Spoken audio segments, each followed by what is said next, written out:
రెండేళ్లలో కూటమి ప్రభుత్వం ఎలాంటి అభివృద్ధి చేయలేదని వైసీపీ నాయకులు ఆరోపించారు. కడప జిల్లా పులివెందులలో వెన్నుపోటుకు 2 ఏళ్ల పేరుతో వైసీపీ నాయకులు నిరసన తెలిపారు.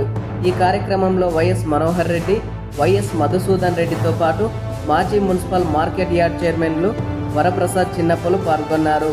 కూటమి ప్రభుత్వం ఎన్నికల మేనిఫెస్టో సూపర్ 6 ప్రతులను రోడ్డుపై పెట్టి వైసీపీ నేతలు బహిరంగంగా దగ్ధం చేశారు. కూటమి ప్రభుత్వానికి సూపర్ 6 హామీలు కాదని సూపర్ మోసాలంటూ ఆరోపించారు. నిరుద్యోగులను ముంచేలా మెగా డిఎస్సీ కాకుండా దగా డిఎస్సీని తెచ్చారంటూ తీవ్ర స్థాయిలో విమర్శించారు. చంద్రబాబు వెన్నుపోటు పాలనకు 2 ఏళ్లు పూర్తయ్యాయంటూ పులివెందుల నియోజకవర్గ వ్యాప్తంగా వైసీపీ శ్రేణులు పెద్ద ఎత్తున నినాదాలు చేస్తూ నిరసనలో పాల్గొన్నారు.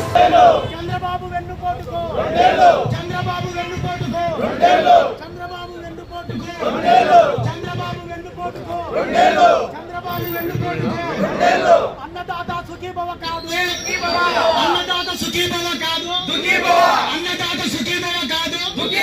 చెట్టు మీద కొంగ, చెట్టు మీద కొంగ, చెట్టు మీద కొంగ, చెట్టు మీద కొంగ, చెట్టు మీద కొంగ. అది ఆడంటుకుంటుందా బట్ట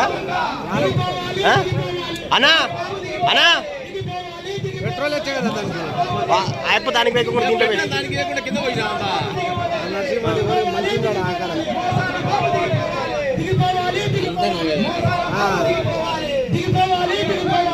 కాదంతా అంటే మీరు వెనక్కి రాండి పొట్ట పొట్ట అనా నువ్వు వెనక్కి రా. పెట్రోల్ వేయాలా